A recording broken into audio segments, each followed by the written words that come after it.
I used to be frustrated with life. I felt life was a scam, a drama, and it's rigged. People say, you reap what you sow. Actions have consequences. But look what happens. No matter how many good deeds you do, you're always the unlucky one who fails. And you see some people do bad deeds and escape scot-free and still enjoy success. I felt that life is a scam because we were all fooled. The society tells us this is what you should do, and you're all set for success and happiness, which is not true. We are all fooled into thinking the world is fair when it's not. I felt that life is a drama because everybody plays their given role and we can't get to pick the role that we really want to play. We are all fooled into thinking the world is real when it's not. I felt life is rigged. It's rigged from the very beginning, starting from the family and parents that you were born into. And also, how come others get to be born with good looks and wealth and you're not? Some people talk about rebirth or reincarnation and that we came back to earth to learn lessons we failed from previous lives. If so, I wanted to see the transcript that I received from my previous lives. Like how in college on earth, if I failed my calculus class last semester, I would redo my calculus class again this semester. By looking at my transcript from my previous lives, I can just focus on the part that I failed. Instead of doing everything all over again in order to graduate from this earth college. And if life is not an earth college, if it's a game, I wanted to know what kind of cards I was given to play the game of this life. I can't play a game blindfolded. If life is not an earth college, not a game, and if it's a drama we're playing, I wanted to know the kind of role I was supposed to play given by the director or the scriptwriters of the universe, so that I don't waste time and energy on something that is not meant to be. Like, I don't try to be a singer when I'm scripted to be, say, an accountant. Why waste my time? I thought, life is hard. I really didn't want to come back again. Come on. Just give me the transcript or the cards for the interest of saving time and energy and all that suffering growing up and growing old. Please, not like this. Come back to earth again and start from scratch, from square one again, not remembering anything from previous lives. But all that information is closed to us. Then I learned about what Buddha taught.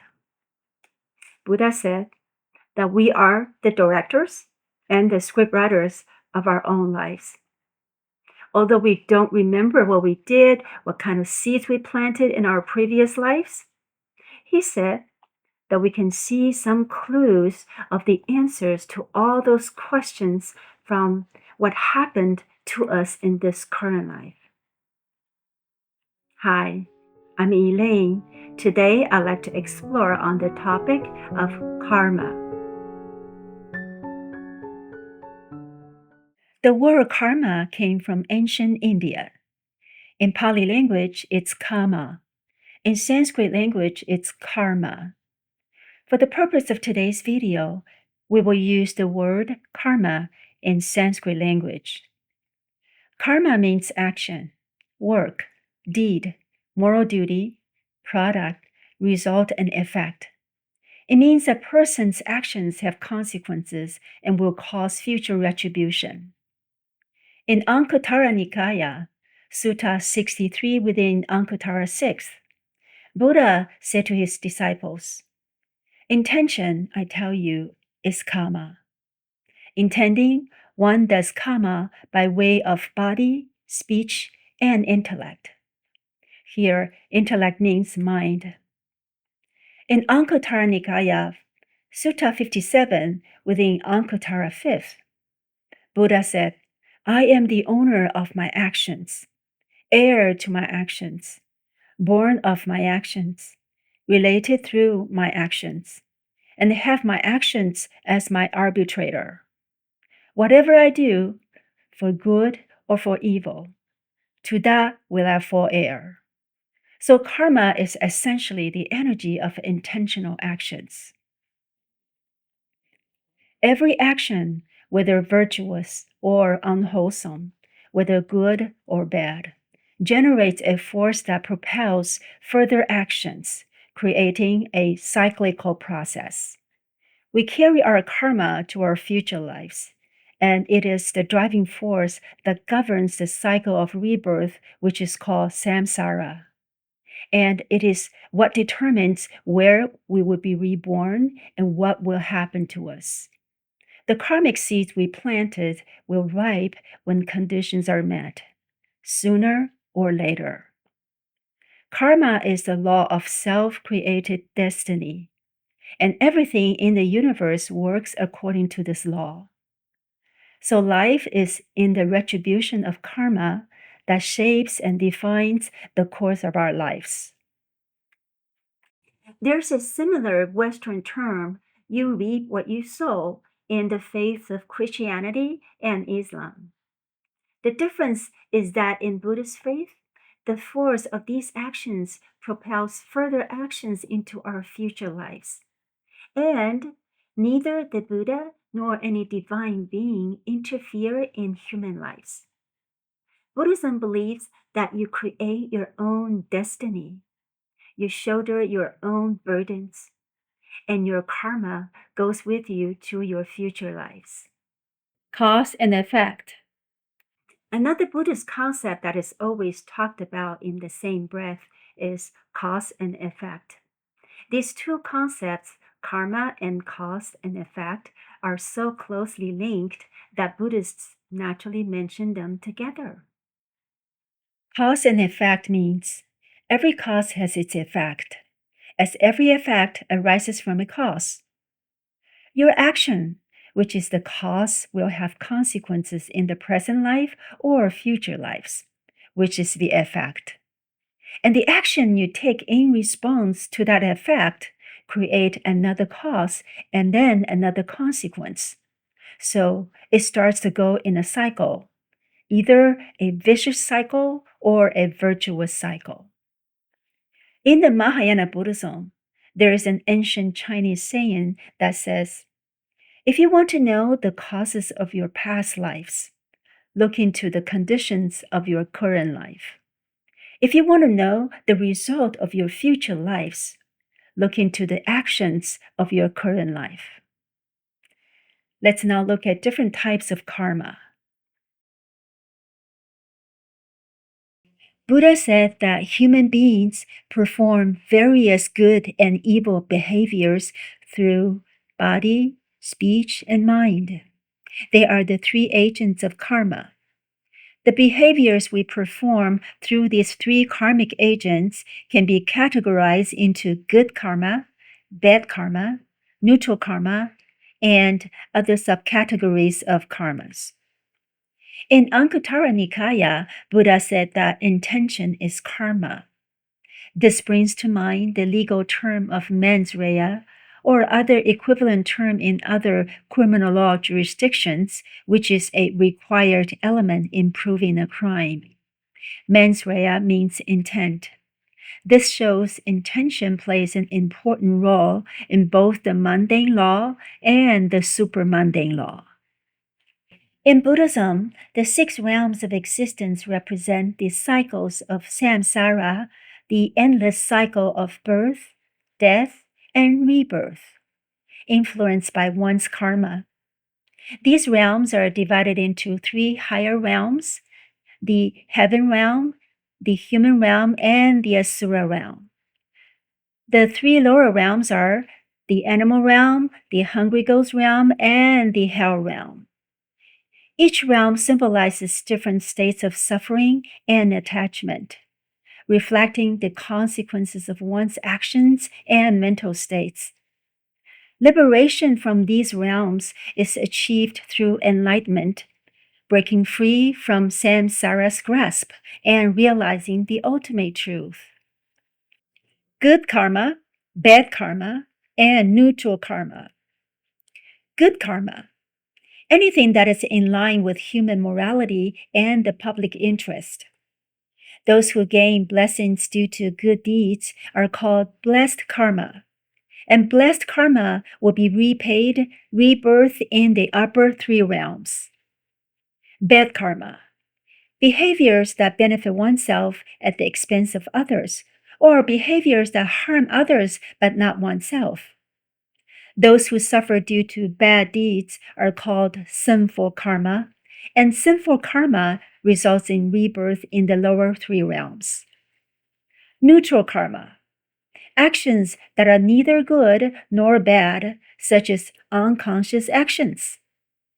These do not lead to specific results. Manifested and unmanifested karma. In the Sarvastivada school of early Buddhism, karma is further divided into manifest and non-manifest karma. Manifest karma, actions of body and speech that are visible to others. Non-manifest karma, actions of body and speech that cannot be observed by others. Let's take examples of behaviors of battery and lying. The actions of battery and lying are visible to others, are called manifested karmas. The subsequent forces that are left behind that are not visible to others are called non-manifest karma. Karma that determines birth and karma that completes life. Karma that determines birth, also called karma that leads, or general retributive karma. This refers to the karmic force that leads us to be reborn within the four forms of birth: egg-born, womb-born, moisture-born, and transformation birth. And the six realms: heavenly beings, humans, asuras, animals, hungry ghosts, and hell beings. This hidden, invisible force influences us through the ups and downs of life, extends across past, present, and future, and pervades all of space. It is the powerful karmic force accumulated over numerous lifetimes. Fulfillment karma. This accounts for differences in physical strength, lifespan, intelligence, wealth, looks among individuals. For instance, although two people are both reborn as humans, one may be strong while the other is weak. One may have a long life while the other's short. Or one may be wealthy while the other is poor. Or one may have good looks and the other one is not so good looking. These differences arise due to the varying karma created by each individual. For example, those who practice generosity are rewarded with wealth. Those who kill experience shortened lifespans. This karma, which fulfills and completes the circumstances of an individual's life, is called fulfillment karma.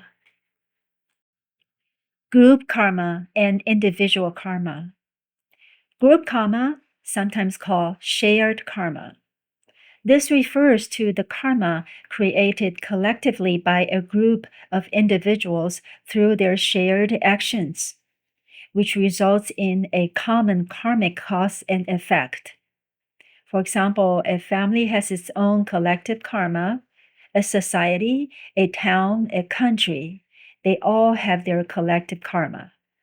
These groups of people may share collective experience such as earthquakes, hurricanes, floods, wildfires, famine, wars, etc. Individual karma, sometimes called Unshared karma. This is the individual karmic cause that leads to personal experiences. It refers to one's unique karmic forces.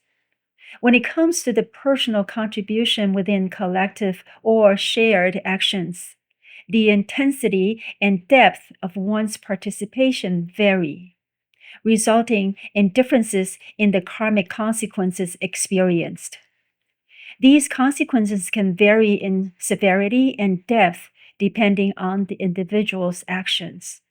For example, in a car accident or a natural disaster, some people survive and some don't. Fixed karma and unfixed karma. Fixed karma. This means the good and evil deeds created by each person will inevitably lead to corresponding consequences of happiness and suffering in the future. Not only is how the retribution will occur decided, but also when it will happen is already determined. Nothing can change it, no matter the circumstances. Unfixed karma. This means the time and the way the karma manifests are uncertain. As the time and conditions are not yet ripe, the way and timing of retribution remain uncertain regardless of how much good or bad one has done. 3 rules of karmic retribution. Although the connection between karma and retribution is extremely complex, it is manifested in an orderly and precise manner without any error. However, some people misunderstand the law of karma and retribution because they see good people suffer while bad people live comfortably and prosperously. This leads them to deny the existence of karmic law. In fact, karma is categorized into 3 types based on when its results manifest: immediate retribution, sequential retribution, and later retribution. Immediate retribution. Karma that is created in the current life and results are received in the same life. Sequential retribution. Karma that is created in the current life and results are received in the next life. Later retribution. Karma that is created in the current life and results are received 2 or more lifetimes later. This is similar to how plants grow. Some are annual, some are biannual, and others take multiple years. Some are planted in spring and harvested in autumn, while others are planted this year and harvested in subsequent years, requiring 3 to 5 years to mature. The reason that retribution manifests differently in the present life, next life, or later lies in 2 factors: difference in the strength of the cause. For example, a melon seed and a peach seed planted at the same time will grow differently. The melon will yield fruit in the same year, while the peach will take 3 to 4 years to bear fruit. Difference in the strength of conditions. For example, 2 identical beans planted in different environments, one in a well-ventilated area with sufficient sunlight, water, and fertile soil. The other in a dark, damp, and barren place, will grow at different speeds. When favorable conditions are present, growth occurs sooner. When conditions are insufficient, retribution manifests more slowly. Thus, the reason a good person suffers in this life is that past negative causes have matured and must be experienced first. Although this life is filled with good deeds, the wholesome conditions may not yet be strong enough to bring immediate results, which means positive results may only be received in future lives. The same reasoning applies to why evildoers might receive good outcomes. Karma tells us that no matter how many good deeds we do, we should not think we are exceptional. The merits and virtues we accumulate are like deposits in a bank. However much we have, there will be an end if we stop adding to it. Therefore, we must continuously accumulate good deeds and be kind. On the other hand, even if one has committed great sins and incurred heavy debts, as long as one changes for the better, accept the results of the sinful karma and let past karma dissolve with the acceptance, and refrain from creating new misdeeds. So we accept and face the karma.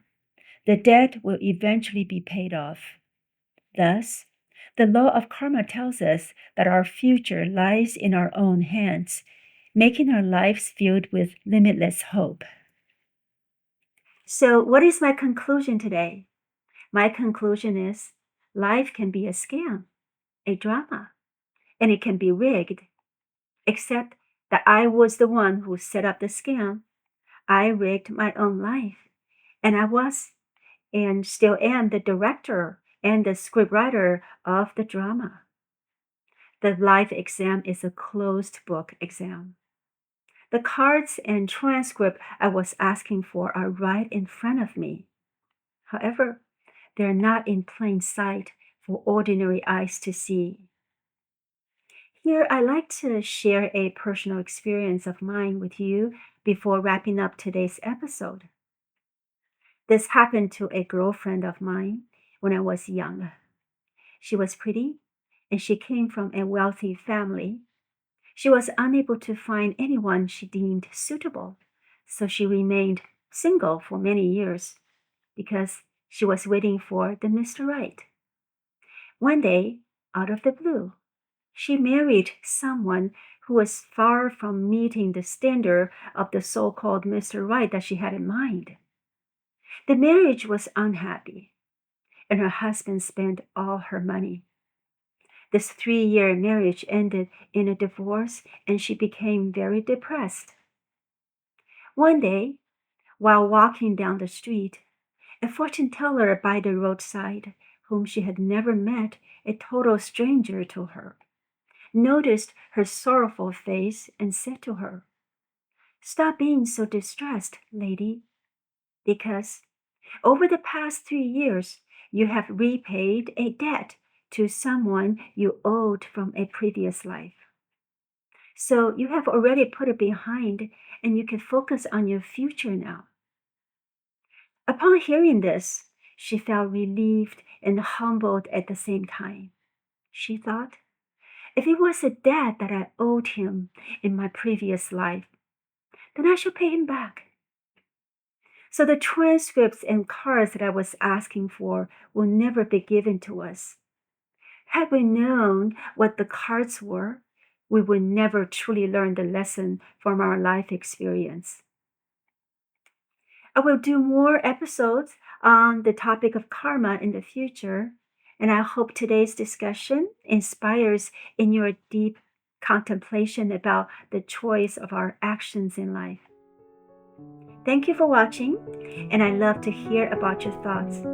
I look forward to seeing you in my next episode.